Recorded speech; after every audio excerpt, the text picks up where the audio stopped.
सिंध की तारीख़ ते तहक़ीक़ के सिलसिले में रुख सिंधी दोस्तन साथियुनि भाउरनि ऐं भेनरुनि सां मुखातिब आहियां। सभिनी के मुझे तरफ़ सलाम पहुचे।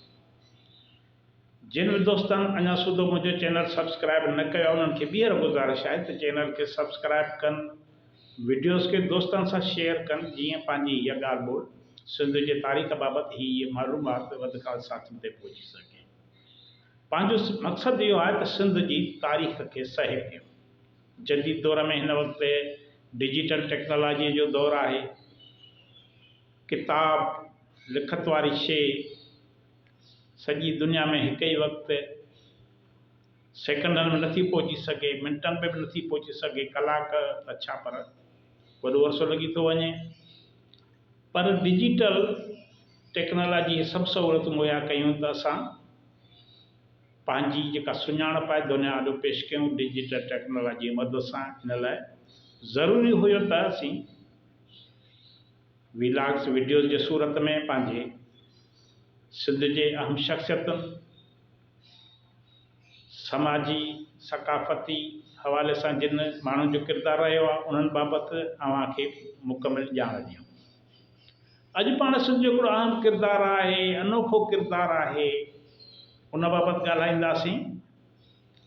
जेको फिल्मी अदाकार बि हुयो, मौसीक़े जो माहिर बि हुयो, सिंधी सकाफ़त सां मुहबत कंदो हो, रांदियूं मेला मलाखड़ा उहे बि मचाईंदो हुयो। उनखां वधीक उहो सचो ऐं खरो इंसान हुयो रईस। तव्हां सम्झी विया हूंदव त पाण अॼु रईस करीम बश्क निज़ामानी जी ॻाल्हि ॿोल था कयूं। उन बाबति अॼु पाण ॻाल्हायूं था त रईस करीम बश्क निज़ामानी कहिड़ो, असांजे नए नसुल खे ख़बर पइजे त केॾा अनमोल क़िस्म जा माण्हू सिंध पैदा कया आहिनि। हाणे रईस करीम बश्क निज़ामानी हुओ त वॾो ज़मींदार हुयो, पर हुनजी जेका सिंध वटि सुञाणप आहे मौसीक़ी सकाफ़त जे आशिक़ तौर, हू ग़ुलाम अहमद ख़ान निज़ामानीअ जे घर में जनम थो वठे 1909 धारे।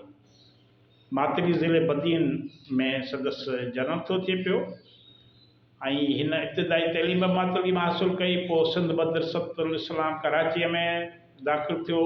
उतां पढ़ाईअ बैदि पंहिंजी ज़मींदारी संभालणु लॻो।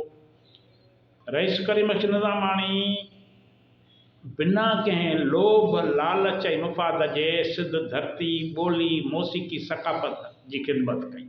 पंहिंजे हणा वटि पंहिंजो ख़र्चु कंदो हो, फ़नकार घुराईंदो हुयो, मेला मलाखड़ा कराईंदो हुयो, सिंध जे सकाफ़त जे वाधारे लाइ पाण पतोड़ींदो हुयो।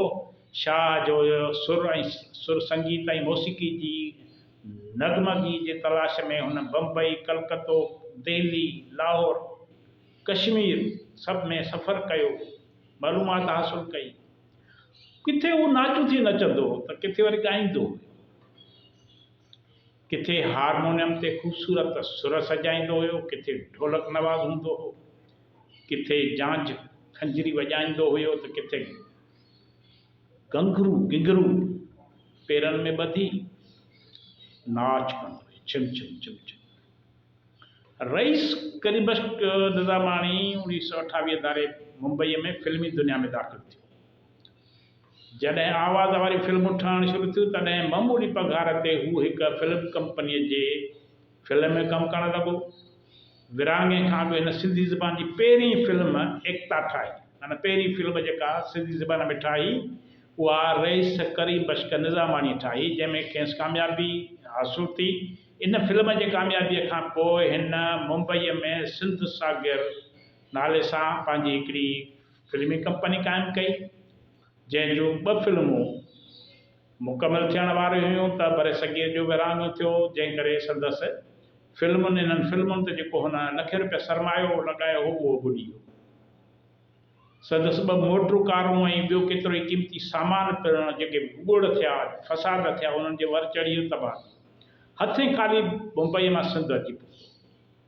मुंबईअ में इश्क जी शादी पिणु कयईं। उहा कश्मीरी ज़ाल पिणु साणसि गॾु कोठी आई, जंहिं लाइ हिन मातलीअ में सर शाह नवाज़ भुट्टे जे मुंबई वारे बंगले खां मुतासिर थी हिकु शानदार बंगलो ठारायो, जंहिंजो नालो माय नीस्ट रखियईं, माना आखेरो मुंहिंजो आखेरो।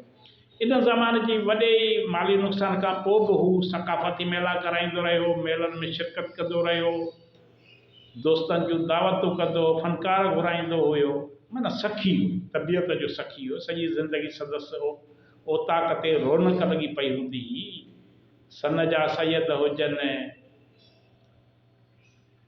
या ॿियनि इलाइक़नि जा जेके सक़ाफ़त राग रग सां जेके दिलचस्पी रखंदड़ माण्हू हुया, उहे संदसि अची महिमान बणिबा हुया। साईं जीअं त संदसि सखावत खे वॾी मञता ॾींदो ऐं खेसि वरी बाबा सक़ाफ़त जो लक़ब बि साईं जीअं सद ॾिनो। रेस करी बश्क राग जो शौक़ीन त हुयो ई हुयो, पर खेसि मौसीक़ी में बि वॾी महारत हासिल हुई। रेस राग जी शौक़ीन हूंदो ऐं खेसि लाड़ जो जेको मशहूरु रागी आहिनि हाजी मोहम्मद उस्मान ऐं संदसि भाउ मिठू कच्छी अक्सर रेस वटि अची रहंदा हुया, महफ़िलूं मचाईंदा हुया। कॾहिं कॾहिं महफ़िलुनि में रेस करी बश्क निज़ामी पाण बि ॻाईंदो हुयो, दफ़िले ते रक़्स नाच कंदो हुयो, पाण केतिरा ई साज़ वॼाए ॼाणंदो हुयो, बहितरीनु साज़ंदो बि हुयो। संदसि सियासत सां तइल्लुक़ु हुयो। सियासी पार्टी उन दौर में ख़ाकसार तहरीक कई, उन में शामिल रहियो। खेसि मुख़्तलिफ़ पार्टियुनि में शमूलियत जूं आछूं थियूं, वज़ारतुनि जूं आछूं थियूं, पर हिन पंहिंजी असली पार्टी ख़ाकसार न छॾी। खेसि इलेक्शन में बि 2 भेरा शिकस्तूं आयूं, पर पोइ पार्टी सां वफ़ादार रहियो। हिन पाण ॿुधायो त मां अणगड़िया इश्क कया। संदसि 3 शादियूं थियल हुयूं, 3। पाण हिक नथा संभाले सघूं, हुन जूं 3 शादियूं थियल हुयूं। 3 शादियूं थियल हुयूं। आख़िरी घर वारीअ मां खेसि हिकु पुट जो औलाद थियो। पाण रेस करी बश्क निज़ामानी समन सरकार जो जेको संदसि इलाइक़े जे भरिसां मेलो हूंदो, उहो ख़ासि करे लॻाराईंदो हो ऐं संदसि नालो इन मेले जे हवाले सां मशहूरु हुयो। हाणे रेस करी बश्क निज़ामानी जेको हुयो, उन कई किताब नाले हिकिड़ो किताबु लिखियो, उन जा 2 हिसा आहिनि। जेका उनजी आतम कहाणी आहे, जेको 3 जुल्दनि ते मुश्तमिल आहे, जंहिंजो पहिरियों जुल्द संदसि हयाती में छपियो, ॿियो वरी बाद में 1988 में छपियो। माना हीअ इन दौर जी सिंध जी तारीख़ जो हिकिड़ो बहितरीनु माख़ज़ आहे। सोर्स मटीरियल तौरु इहो किताबु कमु अची सघे थो ऐं इंतिहाई सिंध में मशहूरु किताबु हिन जो इहो रहियो। ऐं पाण जेको आहे सो सिंध जी तारीख़ जे हवाले सां वॾी ॼाण रखंदो। मोहम्मद इब्राहिम जोईअ संदसि लाइ लिखियो आहे त हू अॼु जे मुनाफ़िक़त, ज़ाहिरदारीअ जे फ़रेब ऐं रियाकारीअ जे ढूंग ख़िलाफ़ हिकु मुजस्सम एहतजाज हो।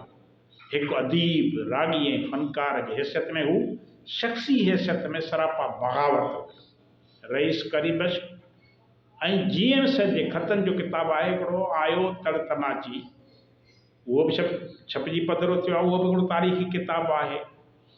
हिन अनमोल इंसान 31 डिसंबर 1982 ते सिंध खे अलविदा कयो।